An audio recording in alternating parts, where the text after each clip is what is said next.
I've been trying to find some new sources for inspiration for my photography. And one way to do this, I thought, was get some quirky cameras and try to get some cool shots with them. This is the first video from a series I'll call Quirky Cams. Some of them I already own for years, some I've gotten trying to find some new angle to my photography, some are really cheap and some are easy to get, for others the opposite is true. So here it goes with the first one of the bunch.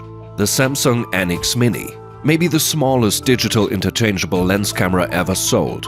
And in its day it didn't fare well, meaning not a lot of people bought it at its time.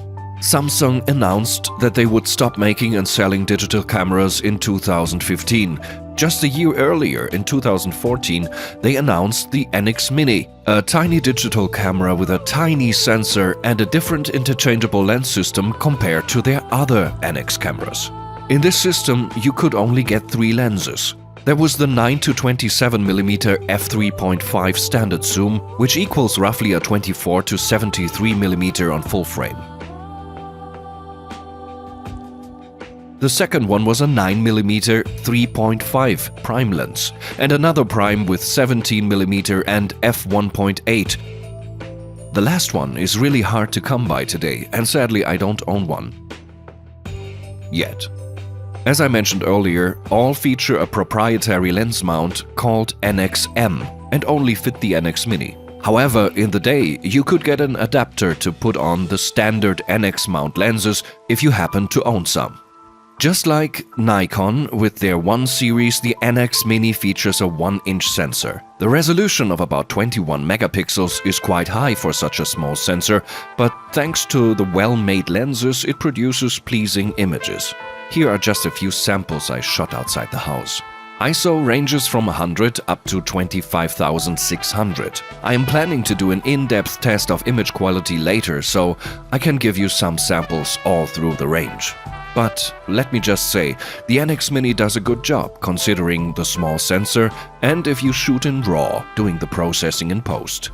Controls are clearly geared towards beginners or those who come over from smartphones only. Most prominently, this becomes clear looking at the touch screen on the back. Okay, you will find some buttons here too, but the capacitive screen is there to manage all the functions of the camera. You can use it to set focus points, the menus are well structured, even if a pro shooter will likely miss some settings. Automatic programs and PASM are all there and do a good job. The biggest advantage of the LX Mini surely lies within its form factor. Put on the 9mm lens and look how tiny it becomes.